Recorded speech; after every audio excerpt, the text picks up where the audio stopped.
Hi friends, welcome to our channel ఆహా. Hi friends, welcome to ఆహా channel. నేను మీ ఇందిర. ఈరోజు కరివేపాకు రైసు ఎలా తయారు చేయాలో తయారు చేసి చూపిస్తాను. ఇది చాలా అంటే చాలా టేస్టీగా ఉంటుందండి. మనకి రైస్ రెడీగా ఉంటే తయారు చేయటం కూడా చాలా ఈజీగా ఉంటుంది. దాని ప్రాసెస్ ఏంటో చూపిస్తాను. అయితే ఫ్రెండ్స్, దీన్ని చల్లారిపోయిన అన్నంతో కూడా చేసుకోవచ్చు, వేడి అన్నంతో. నేనైతే వేడి అన్నంతో చేస్తున్నాను. మనకి ఎప్పుడైనా మార్నింగ్ కానీ ఈవినింగ్ కానీ అన్నం మిగిలిపోతే ఆ అన్నంతో కూడా కరివేపాకు రైస్ చేసుకోవచ్చు. మనకి అన్నం పొడిగా రావాలంటే మనకు అన్నం ఉడికేటప్పుడు 1 టీ స్పూన్ ఆయిల్ వేసుకోండి. ఇలా పొడి పొడిగా వస్తుంది. నేను ఎందుకు ఆరబెట్టానంటే మనకి వేడి అన్నం అయితే ముద్దవుతుంది. అందుకని ఆ పొడి తయారు చేసేలోపు మనం ఈ అన్నాన్ని ఆరబెట్టుకుందాము.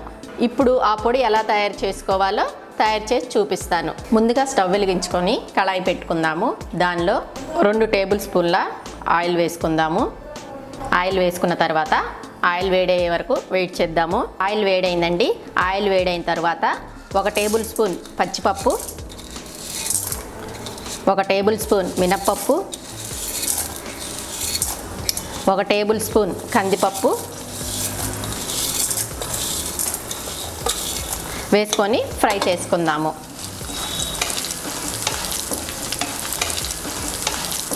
ఇవి కొంచెం ఫ్రై అయిన తర్వాత 6 ఎండుమిర్చి తీసుకుందాము. ఇవి ఎవరి కారానికి తగ్గట్టు వాళ్ళు తీసుకోండి. కొంచెం కారం తక్కువగా తినేవాళ్ళు 4-5 ఎండుమిర్చి తీసుకోండి. నేనైతే 6 ఎండుమిర్చి తీసుకున్నాను. ఈ ఎండుమిర్చిని కూడా కొంచెం ఫ్రై చేసుకుందాము. మీడియం ఫ్లేమ్లో ఉంచుకొని ఫ్రై చేయండి. మనకి ఎండుమిర్చి అనేది కూడా వేగిందండి. ఈ వేగిన తర్వాత మనం చెప్పాం కదా కరివేపాకు రైస్ అని. కరివేపాకు 1 గుప్పెడు తీసుకొని ఫ్రై చేసుకోండి. శుభ్రంగా కడుక్కొని ఆరనిచ్చినాక వేసుకోండి. వేసాక ఇంకొకసారి కలపెట్టుకుందాము. అయితే మనకి కరివేపాకు బాగా ఫ్రై అయ్యేంత వరకు ఉంచండి. దాని పచ్చివాసన పోయి తడి అనేది ఆరిపోవాలి. అప్పుడే మనకి పొడి అనేది చాలా బాగా వస్తుంది. మనకి ఈ పొడి రెడీగా ఉంటే ఎంతో ఈజీగా, కూరలు లేనప్పుడు కూడా 2 మినిట్స్లో అన్నం రెడీగా ఉంటే మనకి 2 మినిట్స్లో రెడీ అయిపోతుంది. కరివేపాకు పెళ్ళపెళ్ళాడాలి అంటే మనకి కరివేపాకులో ఉన్న వాటర్ అనేది మొత్తం పోయి డ్రై అవ్వాలన్నమాట. ఆ డ్రై అయితేనే మనకేంటంటే ఈ పొడి మనము నిల్వ చేసి పెట్టుకున్నా కూడా పాడవకుండా ఉంటుంది. అదే తడిగా ఉంటే మనకి పొడి అనేది పాడవుతుంది. చూసారా, మనకి సౌండ్ వస్తుంది. ఇలా వేగిన తర్వాత కొంచెం జీలకర్ర, 4 వెల్లుల్లి రెమ్మలు వేసుకోండి. మరొకసారి కలపెట్టుకుందాం. ఇది ఒకసారి కలుపుకున్న తర్వాత కొంచెం చింతపండు అనేది తీసుకోండి. చాలామంది చింతపండు వేయరు ఫ్రెండ్స్, కానీ చింతపండు వేసి ఒకసారి ట్రై చేయండి. మీకు టేస్ట్ తేడా అనేది మీకే తెలుస్తుంది. మామూలుగా రైస్ అంటే ఓన్లీ అలా ఎండుమిర్చి ఇవి వేసి మాత్రం వేస్తారు, చింతపండు అనేది ప్రిఫర్ చేయరు. కానీ ఈ పొడిలో చింతపండు వేయటం వల్ల మనకి రైస్కి చాలా అంటే చాలా టేస్ట్ వస్తుంది. చింతపండు కూడా వేసిన తర్వాత ఒక 2 or 3 మినిట్స్ మగ్గనిద్దాం. ఎందుకంటే చింతపండు అనేది కూడా మగ్గిపోవాలి కదా. మనకి ఈ కరివేపాకు, పచ్చిపప్పు, జీలకర్ర అన్నీ బాగా ఫ్రై అయ్యి ఎంత మంచి స్మెల్ అంటే గుమగుమలాడే స్మెల్ వస్తుంది. అన్నీ ఫ్రై అయిపోయాయండి. ఇప్పుడు స్టవ్ ఆఫ్ చేసేసుకొని చల్లారేంతవరకు వెయిట్ చేద్దాము.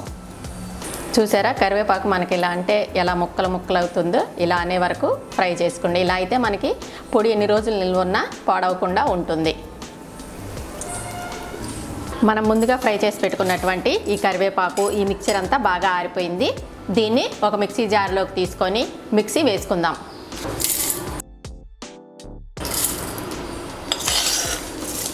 దీన్ని ఇష్టపడిన వాడు బాగా మెత్తగా మిక్సీ పట్టుకోవచ్చు, లేదా కొంచెం కచ్చాపచ్చాగా అయినా పట్టుకోవచ్చు.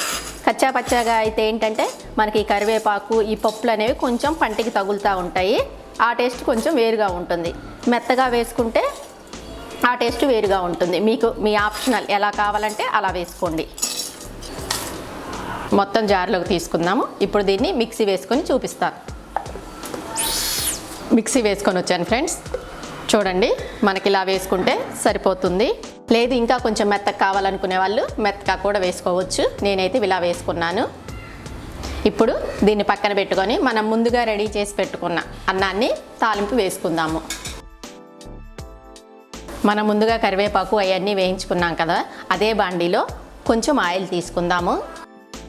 కొంచెం ఆయిల్ తీసుకొని అది వేడయ్యే వరకు వెయిట్ చేద్దాము. ఆయిల్ వేడైందండి. ఆయిల్ వేడైన తర్వాత కొంచెం పోపు దినుసులు వేసుకుందాము. పోపు దినుసుల్ని ఒకసారి కలపెట్టుకుందాము. చూసారా, మనకు ఆవాలు జీలకర్ర చిటపట్లాడుతుంది. చిటపట్లాడిన తర్వాత కొన్ని పల్లీలు కూడా వేసుకుందాము. పల్లీలు కూడా వేసినాక ఒకసారి కలుపుకుందాము. జీడిపప్పు అవి కూడా వేసుకోవచ్చండి, అవి మీ ఆప్షనల్. కొంచెం పల్లీలు కూడా వేగిన తర్వాత కొంచెం కరివేపాకు వేసుకోండి. ఇది కరివేపాకు రైస్ ఆల్రెడీ మిక్సీ పట్టుకున్నాం అనుకోబాకండి, అది మెత్తగా పొడిలాగా చేసుకున్నాం కదా, అందుకని ఇంకొంచెం తాలింపు కాబట్టి కొంచెం కరివేపాకు కూడా వేసుకోండి.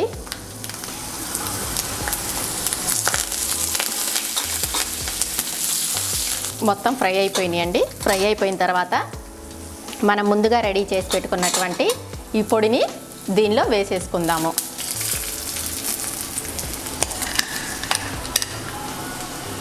దీన్ని ఒకసారి కలబెట్టుకుందాము. కలబెట్టుకున్న తర్వాత మనం ముందుగా రెడీ చేసి పెట్టుకున్న రైస్ని ఇందులో వేసుకొని కలుపుకుందాము. చూసారా, మనం ఆయిల్ వేసి ఉడికించడం వల్ల మనకు రైస్ అనేది ఎంత పొడి పొడిగా వచ్చిందో. మీరు రైస్ ఉడికేటప్పుడు కంపల్సరీ ఒక టేబుల్ స్పూన్ కానీ టీ స్పూన్ కానీ ఆయిల్ వేసి, టీ స్పూన్ చాలండి, టేబుల్ స్పూన్ అంటే ఎక్కువైపోతుంది. టీ స్పూన్ ఆయిల్ వేసుకొని రైస్ ఉడికించుకోండి. ఇలా పొడి పొడిలాడుతూ వస్తుంది. నేనైతే మా ఇంట్లో 2 పిల్లలు, నేను మా వారు ఉన్నాము. 2 కప్పుల రైస్ తీసుకున్నాను. ఇంకొంచెం ఎక్స్ట్రా ఎవరన్నా వస్తే పెట్టవచ్చు అని ఇంకొంచెం ఎక్స్ట్రా అని తీసుకున్నానండి. మీరు ఎంతమంది ఉంటే ఎంతమంది మెంబర్స్ ఉంటే దానికి తగ్గట్టు తీసుకోండి.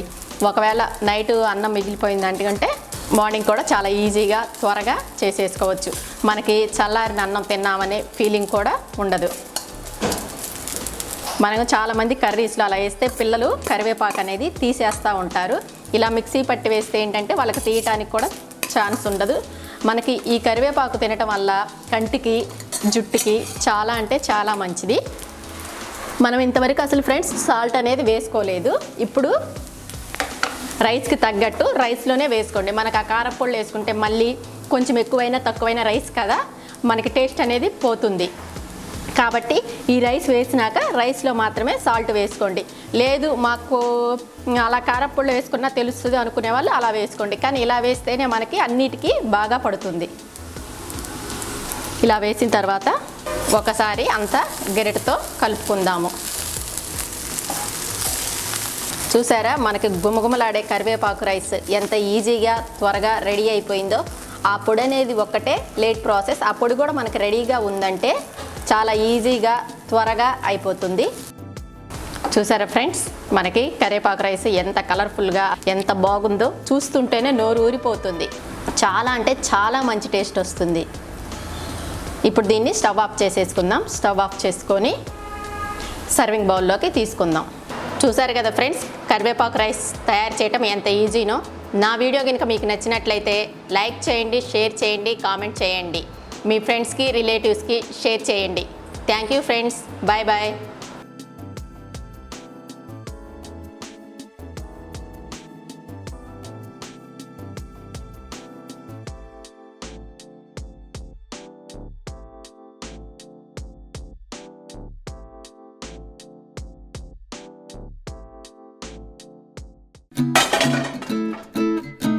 Hi friends, welcome to our channel. Aaha.